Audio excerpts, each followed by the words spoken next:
ஆபிரகாமை போல உன்னை பேரை பெருமைப்படுத்த அழைத்து இருக்கிறேன். நீ ஆகவே என்னுடைய அழைப்புக்கு கீழ்ப்படிஞ்சு, நான் உனக்கு சொல்லுகிற தேசத்துல இரு. பழைய காரியங்களை விட்டு வெளிய வா. பழைய உடன்படிக்கைய விட்டு வெளிய வா. எல்லாம் தாய், தகப்பன் அந்த அவரு, இவரு இந்த உடன்படிக்கை எல்லாம் இந்த விக்கிரக உடன்படிக்கைய விட்டு வெளிய வா. எல்லா அடிமைத்தன சொந்த பந்தங்களோட விட்டு வெளிய வா.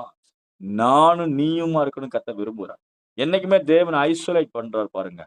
நம்மள பிரித்தெடுக்கிறார் பாருங்க. பிரித்தெடுத்து ஆசீர்வதிக்கிற தேவன். அல்லேலூயா சொல்லுவோமா? அல்லேலூயா. என்னைக்கு யாக்கோபு தாய் தகப்பன விட்டு ஏசாவெல்லாம் விட்டு பிரிஞ்சு வந்தானோ, அன்னைக்கு தான் ஆண்டவர் அவன தொடங்க ஆரம்பிக்கிறவர். என்கவுண்டர் நடக்குது. என்னைக்கு ஆபிரகாம் லோத்த விட்டு பிரிஞ்சானோ, அன்னைக்கு தரிசனம் திரும்ப வந்துருது. என்னைக்கு அதே ஆபிரகாம் தேராக விட்டுட்டாங்க. அப்பாவெல்லாம் விட்டுட்டு ஜென்ம தேசத்த விட்டு புறப்பட்டு வரானோ, அப்பதான் ஆண்டவர் ஆசீர்வதிக்க விரும்புறார். சில நேரத்துல நீங்கள் ஐசோலேட் ஆகணும். தனித்து விடப்பட வேண்டும்.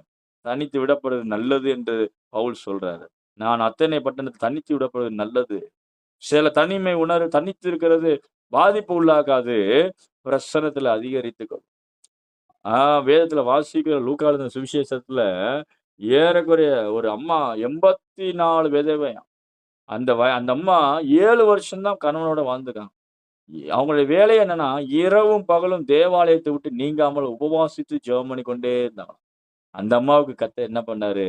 குமாரனா இயேசு கிறிஸ்து பிறப்பை அவங்க கையில குமாரன பார்த்தாங்க. அது குமாரனா இயேசு கிறிஸ்துவ தொட்டு ஆண்டவருக்கு ஸ்தோத்திரம் பண்ணாங்க. ஆமென். அந்த அம்மா 84 வயது உள்ள விதவை. 7 வருஷம் தான் குடும்ப வாழ்க்கை. யோசிச்சு பாருங்க.